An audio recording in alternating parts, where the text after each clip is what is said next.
اعوذ باللہ من الشیطان الرجیم بسم اللہ الرحمن الرحیم الحمد للہ رب العالمین الصلاة والسلام علی سید الانبیاء والمرسلین وآلہ الطیبین الطاہرین واصحاب المکرمین المعظمین اما بعد۔ برادران ملت اسلامیہ کے فقیر سید شاہ اسرار حسین رضوی المدنی سجادہ نشین آستان عالیہ رضویہ یا مرکزی آستان قدس رضوی موسومہ بدرگاہ حضرت سیدنا امر اللہ شاہ صاحب قبلہ رحمۃ اللہ علیہ مغل پورہ حیدرآباد آپ تمام سے مخاطب ہے۔ ماہ رمضان المبارک کی آمد ہے، رحمتوں والا مہینہ، برکتوں والا مہینہ، بخششوں والا مہینہ، مغفرت والا مہینہ ہم پہ اب سایہ فگن ہونے کو ہے۔ اللہ تبارک و تعالی اس رمضان شریف کی آمد آپ تمام کو مبارک کرے اور اس کے فیوض و برکات سے آپ تمام کو اور تمام کے اہل و عیال کو سرفراز فرمائے۔ عزیزان گرامی، ہر سال رمضان شریف آتے ہیں یا ہر سال ہم رمضان سے گزرتے ہیں، بہرحال رمضان شریف سایہ فگن ہوتے ہیں ہر سال، اور ہر سال اس کے فیوض و برکات جس کے نصیب میں ہیں وہ لوٹتے ہیں۔ اس دفعہ ایک عجیب و غریب سا ماحول ہے، کچھ عجیب و غریب سا معاملہ ہے۔ یہ بھی ایک آزمائش ہے، اللہ کا لاکھ لاکھ شکر و احسان ہے کہ اللہ نے ہماری حیات مستعار کو طوالت سرفراز فرمایا اور شعبان المعظم سے ہم گزر رہے ہیں، رجب سے ہم گزرے۔ سرکار نے فرمایا رجب کا مہینہ اللہ کا مہینہ، شعبان کا مہینہ میرا مہینہ، یعنی سرکار کے مہینے سے ہم گزر رہے ہیں۔ اب آنے والا مہینہ سرکار نے فرمایا یہ میری امت کا مہینہ ہے۔ یہ ہماری خوش نصیبی ہے کہ مہینہ ہم کو مل رہا ہے۔ اللہ تبارک و تعالی اس کے فیوض و برکات سے ہم سب کو سرفراز فرمائے۔ خصوصی بات اس دفعہ کہنے کی یہ ہے کہ یہ جو بلا یا بیماری یا وبا کورونا وائرس کے نام سے آئی ہے، اللہ اس کو دفع کرے۔ ہمارا ایمان ہے کہ ہر شے، ہر چیز اس دنیا میں اللہ کے حکم سے ہوتی ہے، چاہے بری ہو یا بھلی۔ اب ہم اللہ جل شانہ سے اس کے حبیب پاک اور ان کی آل پاک کے وسیلے سے التجا کرتے ہیں، مولا جب یہ بلا آئی ہے تیرے پر فرمانے پر یا تیرے اشارے پر مولا، تو اس کو تو ہی رفع دفع فرما دے۔ حبیب پاک کا واسطہ، ان کی آل پاک کا واسطہ، ہماری دعاؤں کو قبول فرما مولا تعالی، ہماری عبادات کو قبول فرما اور اس بلا کو جلد از جلد رفع دفع فرما۔ عزیزان گرامی، ایک بات یہ ہے کہ رمضان الشریف کے 3 دہے ہوتے ہیں۔ پہلا دہا رحمت کا، دوسرا دہا مغفرت کا، اور تیسرا دہا گناہ گاران امت کی دوزخ سے آزادی کا۔ جو تیسرا دہا ہے، اس دہے میں شب قدر کو پوشیدہ کیا گیا ہے، اور شب قدر کے متعلق خود اللہ جل شانہ ارشاد فرما رہے ہیں کہ لیلۃ القدر خیر من الف شہر، لیلۃ القدر 1000 مہینوں سے زیادہ افضل ترین رات ہے۔ اس کی ایک وجہ ہے دوستو، حضور سرور عالم صلی اللہ تعالی علیہ وسلم ایک مرتبہ تشریف فرما ہیں، سوچ رہے تھے، حضرت موسیٰ علیہ السلام کا خیال آیا اور ان کی امت کے لوگوں کا خیال آیا، تو سرکار کو یہ خیال گزرا کہ پچھلی امتیوں کی عمریں بہت طویل ہوا کرتی تھی اور وہ زیادہ عبادت کیا کرتے تھے، میری امتیوں کی عمریں کم ہیں، یہ کیوں کر یہ مقابلہ ہو سکے گا۔ اور پھر ایک خیال آیا کہ موسیٰ علیہ السلام کو جو قرب اللہ جل شانہ سے حاصل تھا وہ کسی اور کو نہیں تھا۔ سرکار کا معاملہ تو اور ہے، دوسرے انبیاء میں کسی کو نہیں تھا، یہ خیال آیا۔ اللہ جل شانہ نے ارشاد فرمایا میرے حبیب غمزدہ کیوں ہوتے ہو؟ بے شک پچھلی امتوں کی عمریں زیادہ تھیں، مگر میں آپ کی امت کو ہر سال میں ایک رات ایسی دے رہا ہوں جس میں عبادت کرنے سے 1000 مہینوں سے زیادہ ان کو ثواب ملے گا۔ اب آپ غور کر لیجئے، ایک سال میں ایک رات آتی ہے، 1000 مہینوں سے زیادہ ثواب ہم کو ملتا ہے۔ اب عمریں کسی کی 50 ہیں، 60 ہیں، 70 ہیں، 80 ہیں، جتنی بھی عمریں ہیں اس حساب سے کیلکولیٹ کر لیجئے کتنے 1000 برس کا ثواب ہم کو ملتا ہے۔ اور پھر قرب خداوندی کے متعلق اللہ جل شانہ ارشاد فرماتا ہے جب میرا بندہ میرے لیے روزہ رکھتا ہے تو میں اس کی جزا ہوں، الصوم لی وانا اجزا بہ، میں روزہ میرے لیے ہے اور میں اس کی جزا ہوں۔ عزیزان گرامی، اللہ جل شانہ ارشاد فرماتے ہیں کہ جب میرا بندہ روزہ رکھتا ہے اور وقت افطار ہوتا ہے تو اس وقت میں اپنے بندے کے شہرگ سے بھی زیادہ قریب ہو جاتا ہوں۔ وہ جو دعا کرتا ہے میں قبول کرتا ہوں، جو مانگتا ہے وہ دیتا ہوں۔ عزیزان گرامی، وہ ساعتیں ہم کو نصیب ہو رہی ہیں الحمدللہ، رسول اللہ کا صدقہ ہے، ان کی آل پاک کا صدقہ ہے کہ اللہ جل شانہ ہم کو یہ سرفراز فرما رہا ہے، اس سے ہم بھرپور فائدہ اٹھائیں۔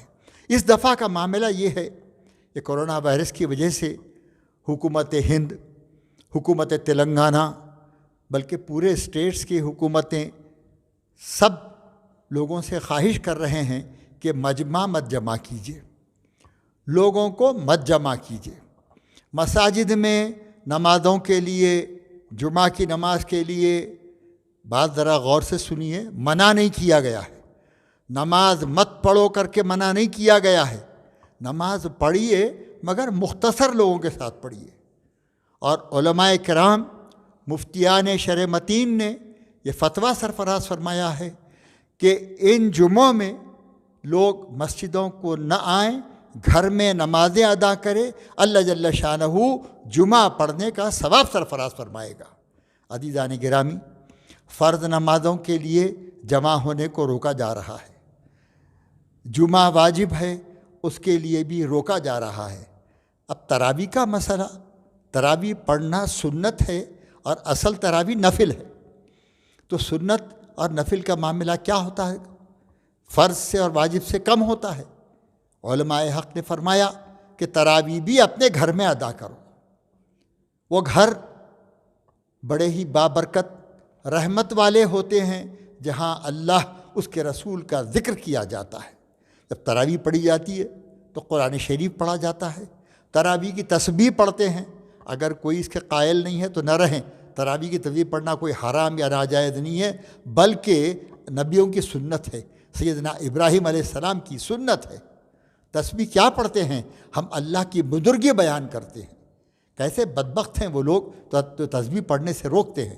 خیر ایک اور مسئلہ ہے، تسبیح پڑھیے، تراویح کے ساتھ تسبیح پڑھیے، اپنے گھروں میں تراویح پڑھیے، تسبیح پڑھیے۔ ایک بات کا خاص خیال رکھیے، افطار بھی گھر ہی میں کیجیے، اپنے گھر کے لوگوں کے ساتھ کیجیے افطار، پڑوس والوں کو جمع مت کیجیے۔ یہ وقت وہ نہیں ہے کہ پڑوس والوں کی بھی آپ ضیافت کریں گے، محلے والوں کی ضیافت کریں گے۔ اللہ تبارک و تعالیٰ وہ وقت لائے گا انشاءاللہ تعالیٰ، بہت جلد لائے گا اللہ، یہ بلا رفع دفع ہوگی اور پھر ہم سب ایک جگہ ہوں گے انشاءاللہ، ہم پھر ملیں گے، اللہ کی ذات سے توقع ہے۔ ایک حدیث شریف ہے کہ ایک ستارہ ہے ثریا، وہ ستارہ سال میں ایک بار چمکتا ہے، اور جب وہ ستارہ چمکتا ہے، وہ ستارہ جب اپنی آب و تاب کے ساتھ روشن نمودار ہوتا ہے تو اس کا کیا معاملہ ہوتا ہے دوستو؟ کرۂ ارض پر، زمین پر جتنی بلائیں، جتنی آفتیں، جتنی بیماریاں ہو جاتی ہیں وہ سب جل جاتی ہیں، وہ سب کو وہ کھینچ لیتا ہے۔ نجوم دیکھنے والے اس سے واقف ہیں خوب۔ نجومی حضرات فرما رہے ہیں کہ وہ ستارہ اس دفعہ 12 مئی کو چمکنے والا ہے، اور 12 مئی رمضان المبارک کے آخری دہے میں آنے والی ہے، اور آخری دہے میں شب قدر بھی آنے والی ہے۔ اور شب قدر کا معاملہ کیا ہے کہ اس میں تنزل الملائکۃ والروح فیہا بإذن ربہم من کل امر سلام ہی حتی مطلع الفجر۔ یہ شب قدر میں روح الامین سیدنا جبریل علیہ السلام ملائکہ کے ساتھ زمین پر نازل ہوتے ہیں، اور پورے ملائکہ اور فرشتے زمین پر پھیل جاتے ہیں، ایسے پھیل جاتے ہیں کہ ذرا چپا بھی باقی نہیں رہتا۔ جب فرشتے پھیل جائیں گے دوستو تو یہ بلا کہاں رہے گی؟